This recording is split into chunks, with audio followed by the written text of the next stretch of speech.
Are we losing them? We just had them in here good a minute ago.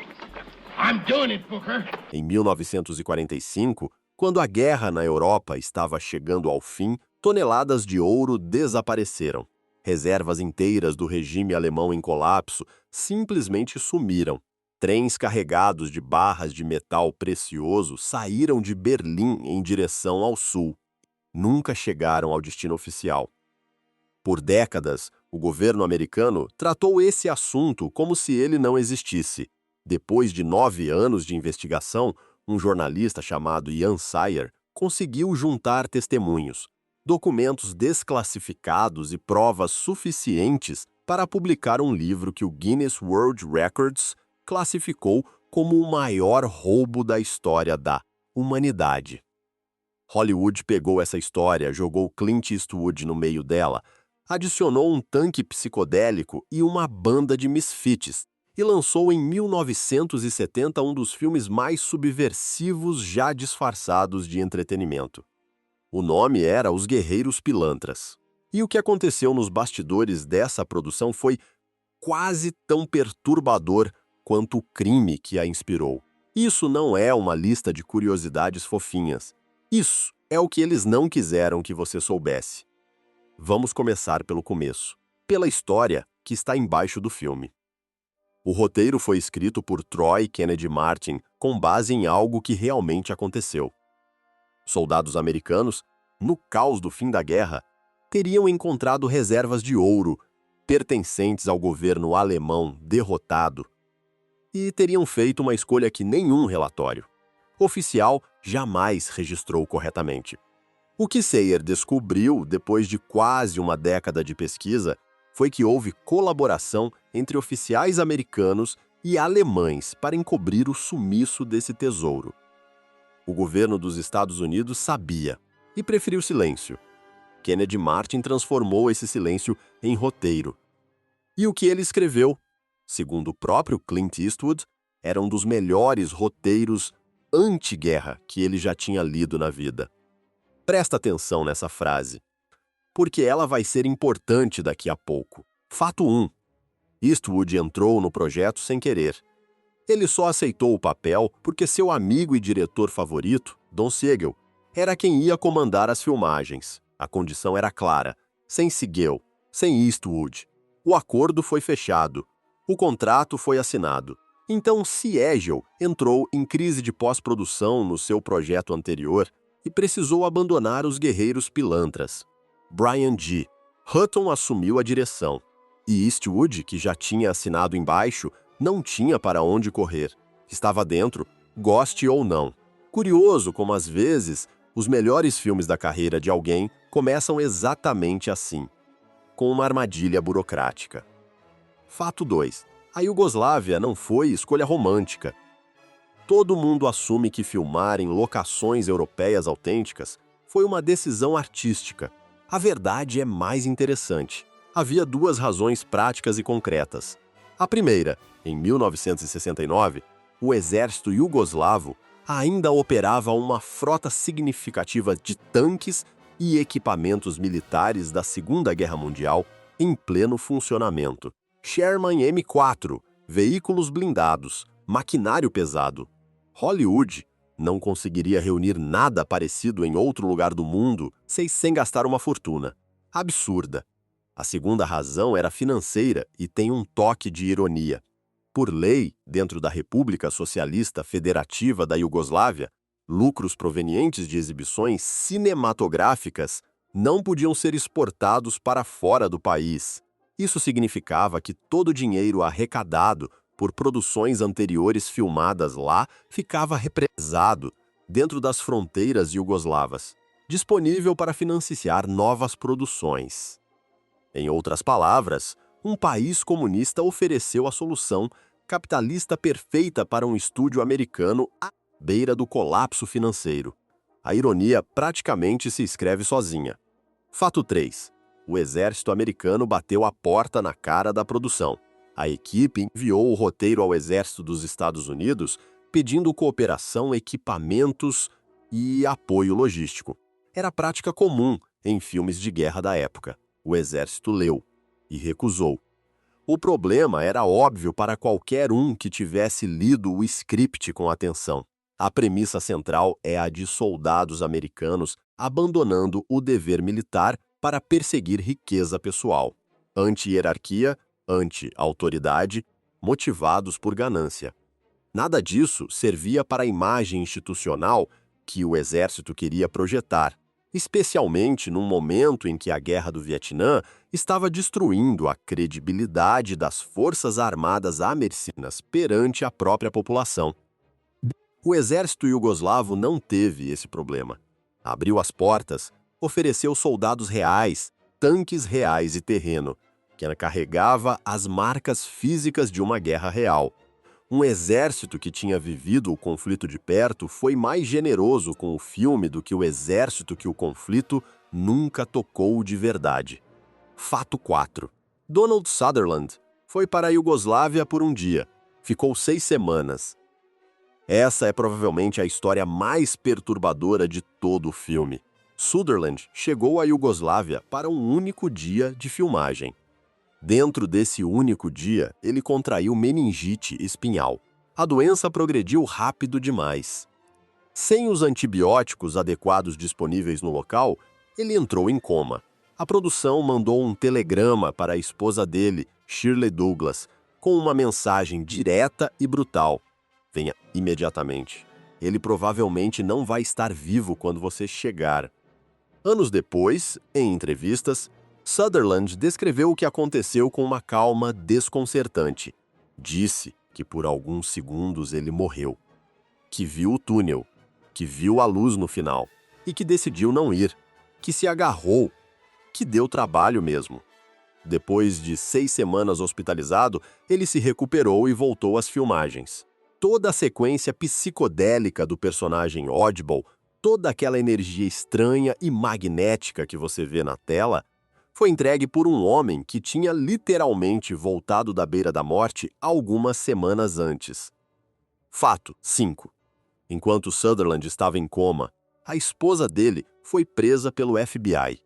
Não foi um dia fácil para a família.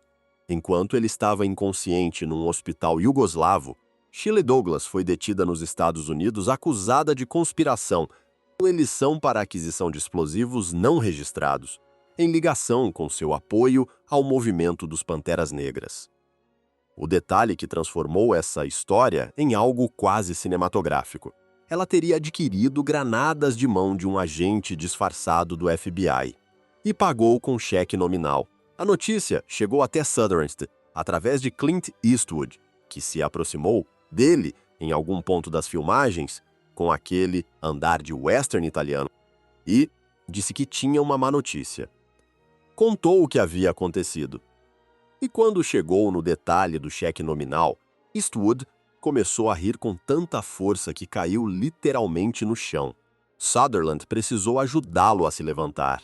Eastwood então colocou o braço em volta dele e os dois caminharam juntos pelo alto das colinas iugoslavas.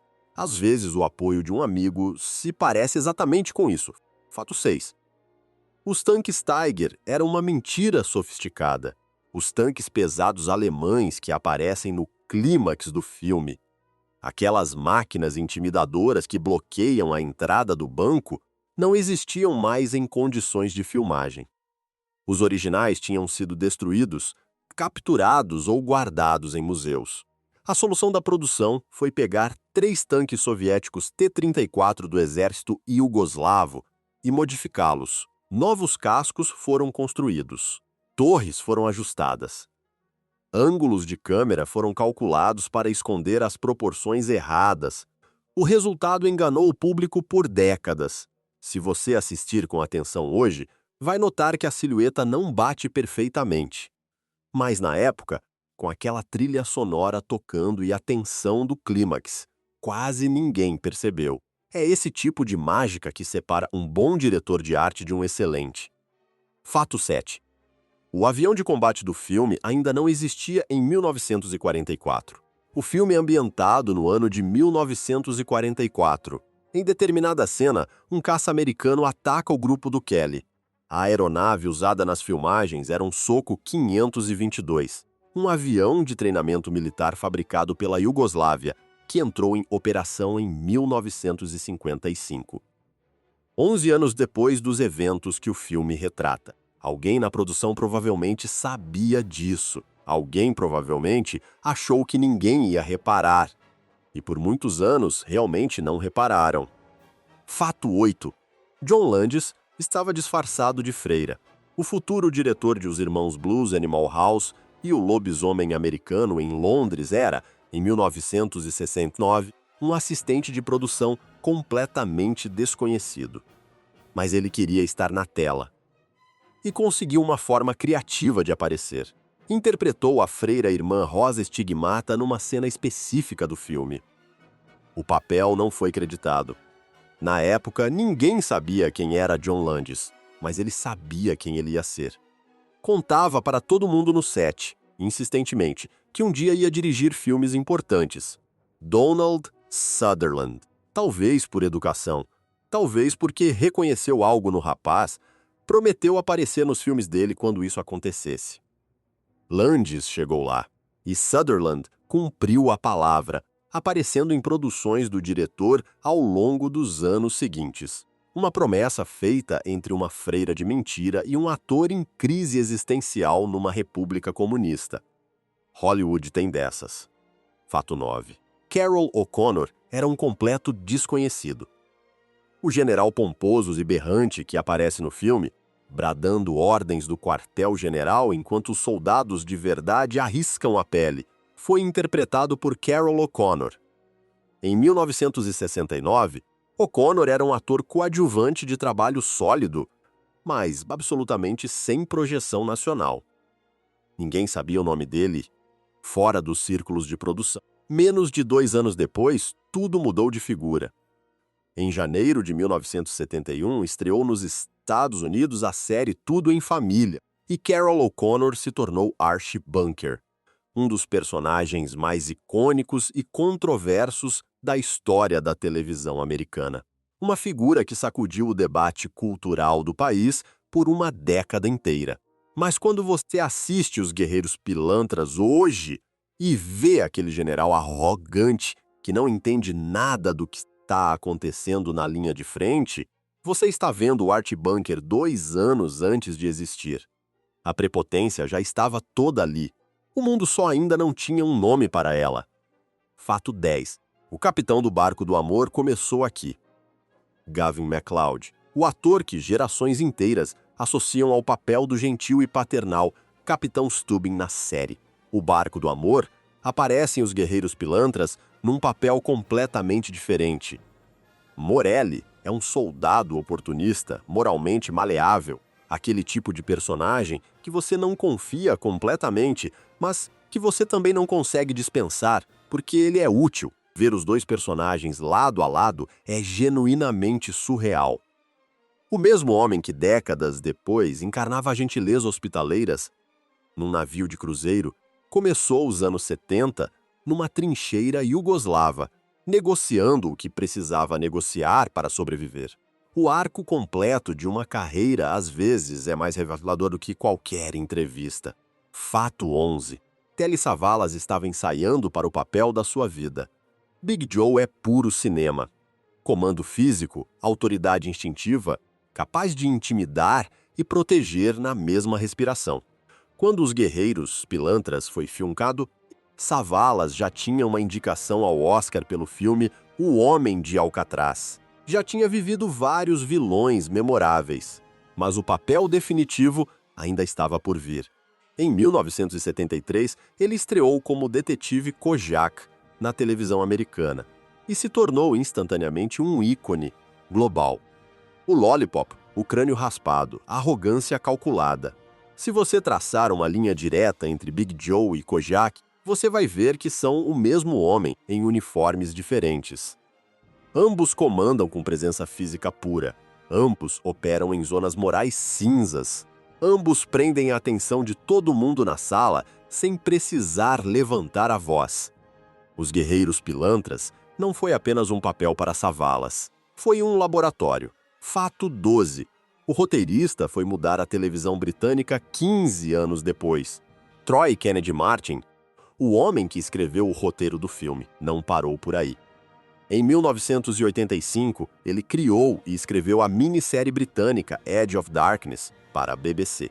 A produção é considerada até hoje uma das maiores peças de televisão já feitas no Reino Unido, uma história de conspiração política, poder corporativo e destruição ambiental que redefiniu o que a TV era capaz de fazer. O mesmo escritor que transformou um roubo de ouro de guerra numa crítica ao capitalismo militar americano usou os anos seguintes para redefinir os limites da narrativa televisiva europeia. Não foi coincidência. Era o mesmo instinto, a mesma compulsão de esconder coisas verdadeiras dentro de histórias de gênero. Fato 13.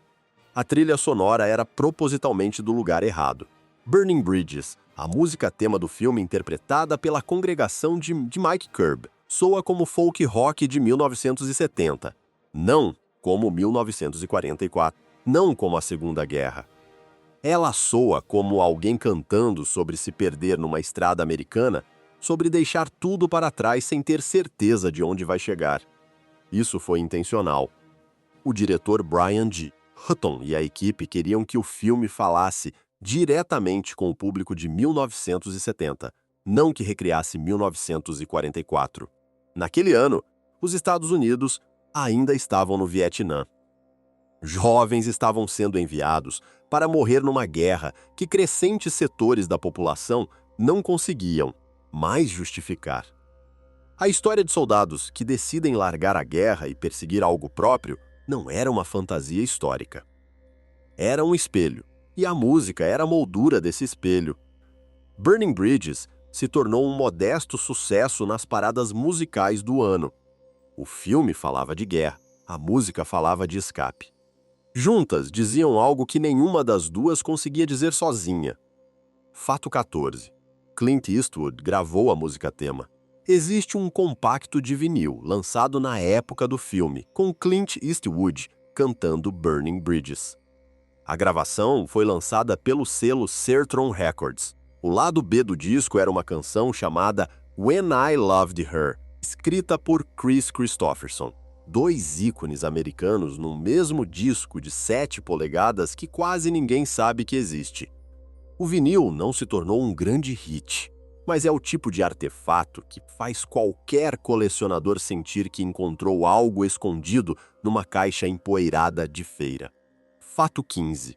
A MGM estava falindo enquanto filmava um roubo de ouro. O estúdio que produziu o filme vivia uma das piores crises financeiras da sua história.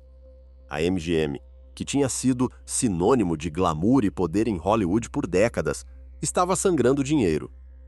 O novo dono, Kirk Kerkorian, tinha colocado um executivo chamado James T. Aubrey para cortar tudo que fosse cortável.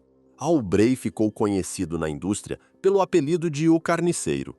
Enquanto isso, a produção de Os Guerreiros Pilantras girava com um orçamento equivalente a cerca de 4 milhões de dólares, filmando durante meses numa república comunista nos Balcãs. Um estúdio em crise profunda, apostando num filme sobre homens desesperados atrás de ouro para pagar as próprias contas. A metáfora é quase boa demais para ser real, mas era exatamente o que estava acontecendo. Fato 16. Aubrey cortou 20 minutos do filme, e Eastwood nunca perdoou. Depois que as filmagens terminaram, o estúdio entrou na sala de edição e removeu aproximadamente 20 minutos de material. Cenas que davam profundidade aos personagens. Momentos que construíam a crítica política embaixo da superfície de aventura. A MGM queria um filme de ação que vendesse ingresso rápido e gerasse caixa. Eastwood chamava o roteiro original de um dos melhores textos anti-guerra que já tinha lido. O que chegou ao cinema foi, nas palavras dele, um shoot 'em up que sacrificou a alma do projeto pela bilheteria. Ele chegou a se oferecer pessoalmente para pagar pela restauração de algumas cenas. O estúdio recusou. Ele disse anos depois que o filme poderia ter sido muito, muito bom. Com aquela pausa específica entre as palavras. A pausa de alguém que ainda carrega o peso do que poderia ter sido. O título também incomodava. A MGM mudou o nome 3 vezes. Começou como The Warriors. Virou Kelly's Warriors. Depois, Kelly's Heroes. Eastwood detestava o último. Achava que era uma tentativa barata de grudar na popularidade da série cômica Hogan's Heroes, que estava no ar na época. Ele estava provavelmente certo. Fato 17. O elenco inteiro estava na véspera de se tornar alguém. Quando você olha para a lista de atores de Os Guerreiros Pilantras com o conhecimento do que cada um deles fez depois, o filme se transforma numa espécie de fotografia, tirada no último segundo antes de um raio cair. Carol O'Connor, 2 anos antes de Archie Bunker. Telly Savalas, 3 anos antes de Kojak. Gavin MacLeod, 8 anos antes de O Barco do Amor. Harry Dean Stanton, que aparece num papel de suporte quase sem fala, estava a caminho de se tornar um dos atores coadjuvantes mais estimados de Hollywood, com filmes como Paris, Texas e Repo Man. John Landis estava atrás das câmeras se preparando para dominar a comédia americana. Era uma sala cheia de pessoas que o mundo ainda não tinha descoberto. E o filme capturou todas elas no exato instante antes do mundo chegar. Fato 18. O compositor da música tema virou vice-governador da Califórnia. Mike Curb, o homem por trás de Burning Bridges, não ficou apenas na música. Em 1978, ele se candidatou ao cargo de vice-governador da Califórnia pelo Partido Republicano. Ganhou. Serviu até 1982. Durante o mandato, enquanto o governador Jerry Brown viajava para fora do estado, Curb atuou formalmente como governador interino da Califórnia por períodos consideráveis, tomando decisões administrativas reais. O homem que escreveu a trilha sonora de um filme sobre soldados que largam a guerra para perseguir o próprio interesse, foi perseguir o próprio interesse na política californiana. E ganhou. Segundo registros, ele foi o último republicano eleito para esse cargo até 2023. A vida imita a arte de formas que roteiristas profissionais não ousariam escrever. Fato 19. O final do filme era o ato mais radical de toda a produção. Depois de tudo, depois de todas as batalhas, das perdas, da jornada impossível, Kelly e seu grupo chegam ao banco. E entre eles e o ouro existe um último tanque inimigo. Um tanque pesado, solitário, guardando a entrada. Qualquer outro filme de guerra daquela época teria construído uma batalha épica. Explosões, heroísmo, sacrifício. O que o filme faz é diferente. Kelly sai do esconderijo, desarmado, caminha em direção ao tanque inimigo e abre negociação. Trata o comandante do outro lado como um igual. Um profissional falando com outro profissional sobre uma proposta razoável. O alemão concorda. Eles dividem o ouro. Fim do filme. Sem discurso, sem bandeira, sem medalha. Soldados de lados opostos apertam as mãos sobre uma pilha de metal precioso e vão embora cada um para o seu lado. Em 1970, num país ainda em guerra, numa indústria cinematográfica construída sobre a mitologia do heroísmo militar americano, esse final era um soco. Alguns críticos odiaram. O público em geral amou. Décadas depois, ele ainda incomoda, e é exatamente por isso que ainda funciona. Fato 20. O filme que você viu não era o filme que eles fizeram. Essa é a coisa mais importante de tudo que foi dito até aqui. O roteiro que Kennedy Martin entregou, a visão que Hutton levou para as locações jugoslavas, o material que Eastwood acreditava ser uma crítica genuína e necessária, foi transformado em outra coisa na sala de edição de um estúdio com dívidas para pagar. 20 minutos desapareceram. A profundidade foi cortada. A ironia foi embotada. O que sobrou ainda era bom. Bom o suficiente para se tornar cult, para ser estudado em escolas de negócios por causa da filosofia de liderança do Oddball, para ser citado como referência em discussões sobre anti-autoritarismo no cinema americano.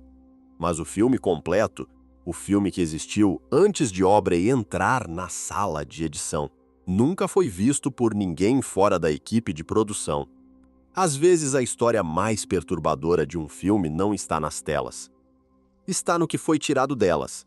Eles filmaram um roubo, e o estúdio roubou o filme deles. Se você chegou até aqui, você já sabe mais sobre os Guerreiros Pilantras do que a maioria das pessoas que jurava de pé junto ser fã do filme. Compartilhe esse vídeo com alguém que merece saber o que realmente aconteceu por trás daquela câmera. E se ainda não assiste ao canal, o botão de inscrição está aí esperando. Próxima semana tem mais história que parece mentira, mas é real.